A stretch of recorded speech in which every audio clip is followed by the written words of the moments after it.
बनने को तैयार है। 5 अगस्त को पीएम मोदी के अयोध्या जाने के आसार हैं और अयोध्या में भव्य मंदिर के निर्माण की संभावित तिथि तय हो गई है।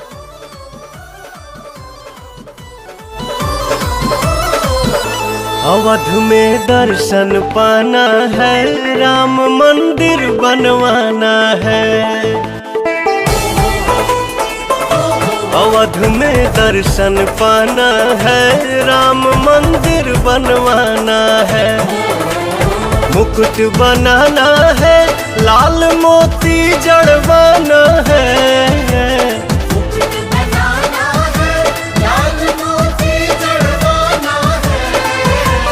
मुकुट बनाना है, लाल मोती जड़वाना है। अवध में नाच के गाना है, राम मंदिर बनवाना है।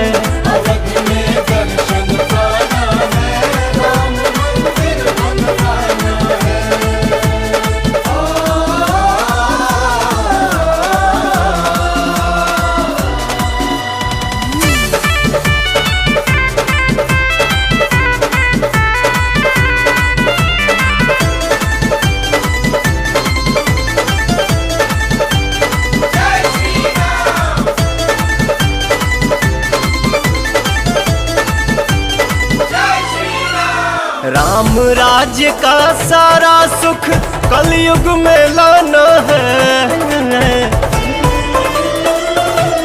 हाँ, राम राज्य का सारा सुख कलयुग में लाना है।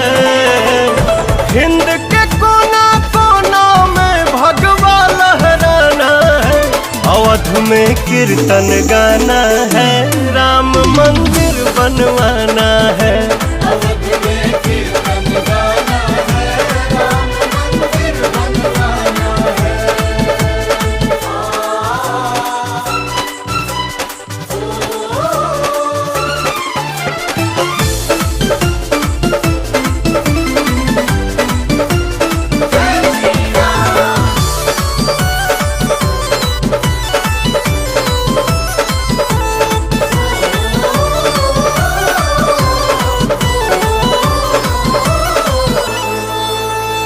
पावन यहाँ की माटी माथे पे लगाना है।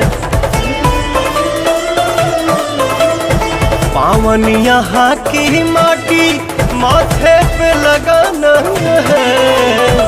सोए सारे जन्म जन्म के भाग्य जगाना है। अवध में धुनी रमाना है, राम मंदिर बनवाना है।